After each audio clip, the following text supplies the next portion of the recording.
Dibuka di suatu desa di Afrika, di mana seorang relawan dokter bernama Andrew mengalami stres setelah pasien yang ia rawat akhirnya meninggal akibat kurangnya alat medis. Kesetresan Andrew kemudian mulai bertambah ketika salah satu warga desa memberitahukan bahwa ada kelompok militan yang akan datang ke sini. Menyadari kelompok militan tersebut sangatlah berbahaya bagi orang asing, Andrew pun segera pergi menemui istrinya bernama Sue yang saat itu sedang berdakwah kepada anak-anak desa. Andrew lalu mengajak Sue untuk segera pergi dari desa karena mereka sedang mendapat ancaman dari para kelompok militan. Tak berpikir panjang, keduanya pun langsung pergi menuju ke tempat di mana pesawat berada.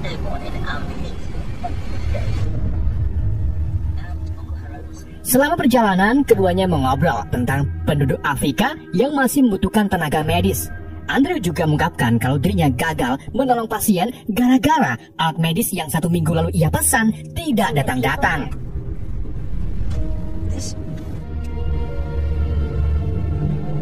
Sementara itu, di landasan udara yang Andrew tuju, sudah ada 3 turis yang hendak pergi meninggalkan Afrika karena memang mereka ini mendapatkan ancaman yang sama dari kelompok militan. Mereka adalah Taylor, Max, Chrissy, dan pemandu mereka bernama Tabo.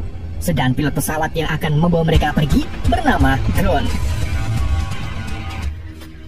Usut punya usut, ternyata Grun bukanlah pilot profesional, melainkan seorang tentara bayaran. Saat Andrew dan Sue baru tiba, Grun meminta 1 juta per penumpang dan tidak mengizinkan penumpangnya membawa barang-barang bawaan mereka. Hal ini dikarenakan pesawatnya terlalu kecil, sedang penumpangnya ada 7 orang termasuk pilot. They'll come on the next run. The same pilot that was meant to bring the medical. Me, let's go. Ketika pesawat mulai terbang, para penumpang sudah merasakan ada yang tidak beres dengan pesawatnya karena banyak fasilitas yang rusak. Tidak cuma itu, kabin pesawat juga berbau tembelet lancung yang dicampur karbit. Bahkan, Grun ini juga terlihat tidak meyakinkan saat menerbangkan pesawat tersebut. Dan benar saja, di tengah penerbangan, pesawat tiba-tiba oleng dan mesin mulai gemukul. Seketika pesawat pun terjun bebas dan jatuh membentur tanah.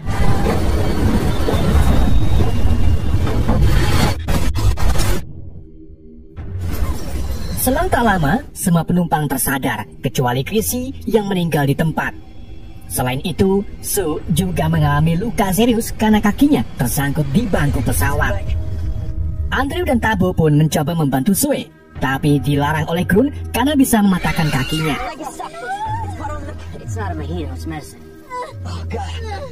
Setelah itu, mereka mengubur Chrissy di dekat tempat jatuhnya pesawat.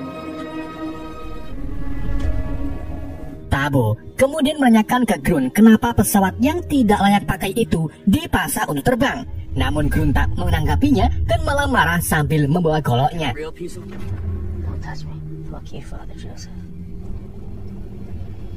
Para penumpang yang masih selamat kemudian melihat area di sekitar dan mendapati kalau lokasi jatuhnya pesawat berada di cagar alam Nala yang terkenal dengan hewan buasnya seperti hina, macan tutul, lenggarangan, dan singa.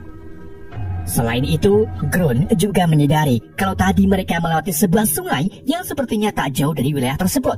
Tak hanya itu, ia juga mengungkapkan kalau ada sebuah desa bernama Kuana di bagian timur. Namun mereka membutuhkan 1 hari untuk mencapai ke sana. Dikarenakan para hewan buas akan mulai berkeliaran serta memburu di malam hari, Grun pun mengajak yang lain untuk segera pergi dari tempat itu menuju ke desa Kuana. Tapi sayangnya, kaki Sue tak mampu untuk berjalan, sehingga Andrew yang tak tega meninggalkan istrinya memutuskan untuk tetap tinggal bersama sang istri. Andrew pun berpesan ke Tabo untuk segera mengirimkan bantuan setelah mereka mencapai desa.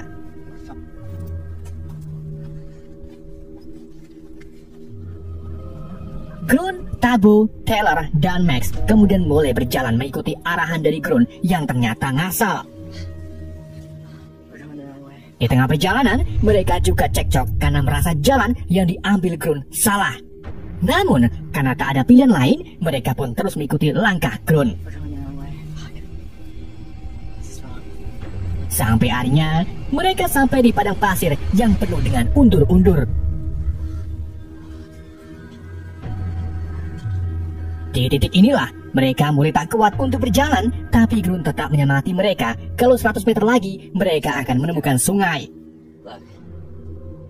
Third, saddle up. Namun, setelah menempuh perjalanan 100 meter, ternyata di depan tidak ada apa-apa. Bahkan temblek lancung yang notabene tanda kehidupan pun tidak ada. Mengetahui Grun menuntun jalan yang salah, Max pun marah besar. Ia merebut pistol Grun dan mengarahkan pistolnya ke arah Grun. He doesn't know where he's going. You don't know what you're talking about. I don't. He made a wrong turn, but we have to. Karena tak ada pilihan lain, Grun, Tabo, dan Taylor pun kembali ke tempat jatuhnya pesawat. Sedangkan Max memilih untuk mencari undur-undur ke sebelah sana.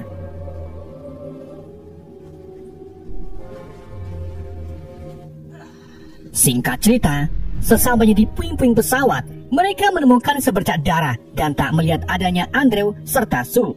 Tapi tiba-tiba dari belakang, Andre muncul untuk menyerang Grun dan menyalahkannya karena pesawat mereka jatuh. Andre lalu mencekik leher Grun sampai kehabisan napas. Untungnya, Tabo segera melemparkan pistol suar ke arah mereka sehingga perkelahian pun terhenti. Rupa-rupanya, selama Grun dan yang lain pergi, seekor singa menyergap dan membunuh Sue. Tapi Andre tak mampu melawan raja hutan itu dan akhirnya merenggut nyawa Sue.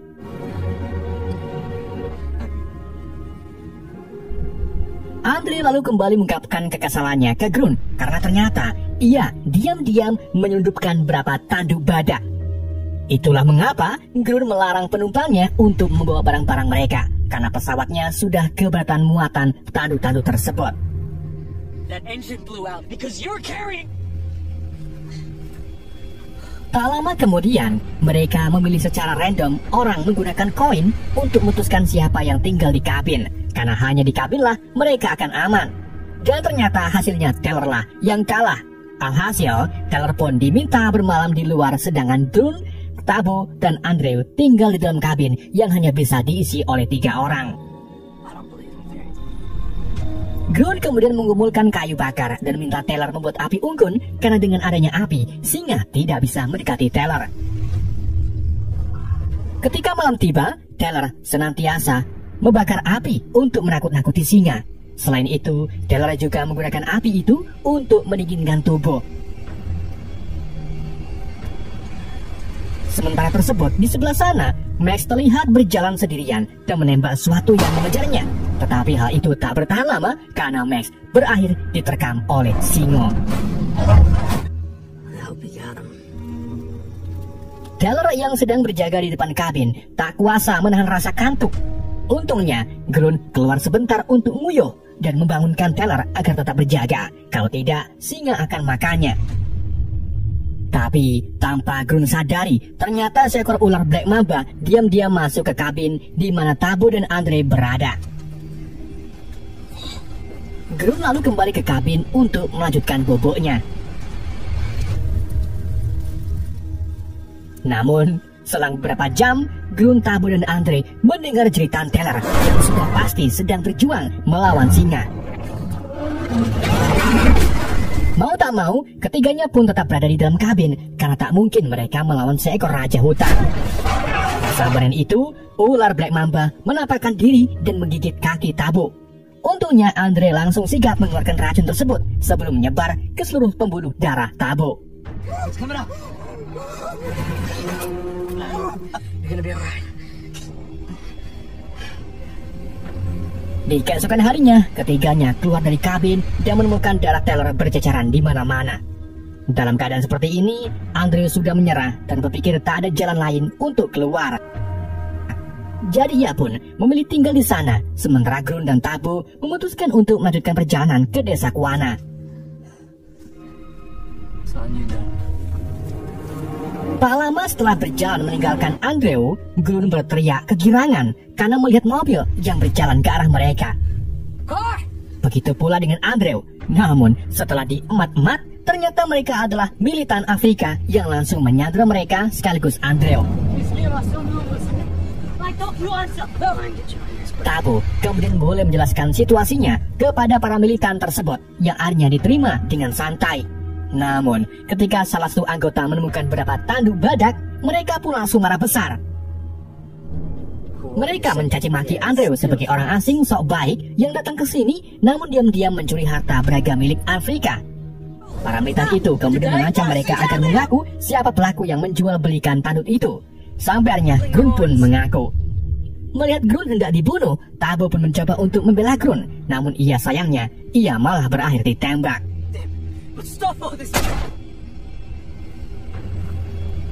Dua militan tersebut lalu menyandera Grun dan Andrew.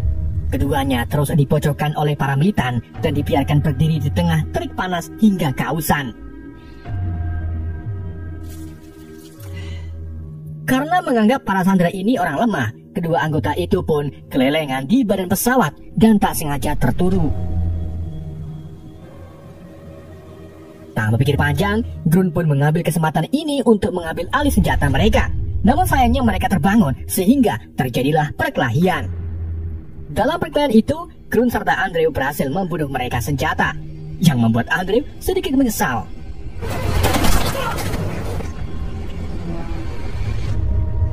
Setelah mengalahkan musuh, Grun dan Andrew pun memutuskan untuk berjalan menuju pedesaan.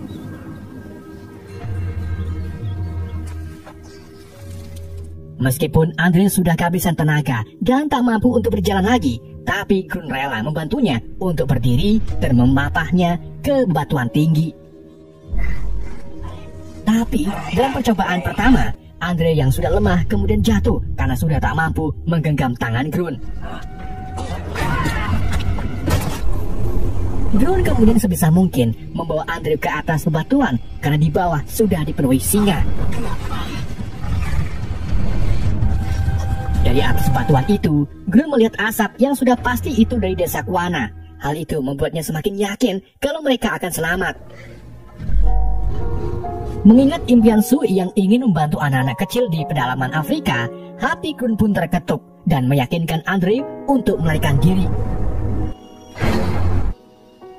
Ia lalu berniat untuk mengalihkan perhatian para singa, sementara Andrew menyelamatkan diri.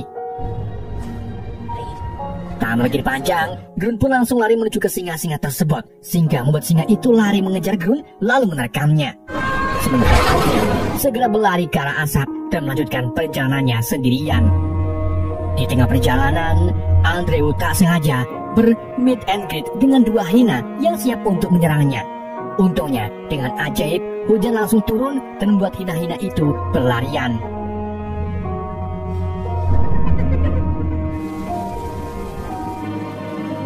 Lalu, setelah hujan mereda, Andrew mendapatkan visi melihat istrinya yang menghampirinya. Sampai akhirnya, dua orang dari pedesaan muncul dan menyelamatkan Andrew. Film ini berakhir dengan Andrew dibawa oleh dua orang tersebut.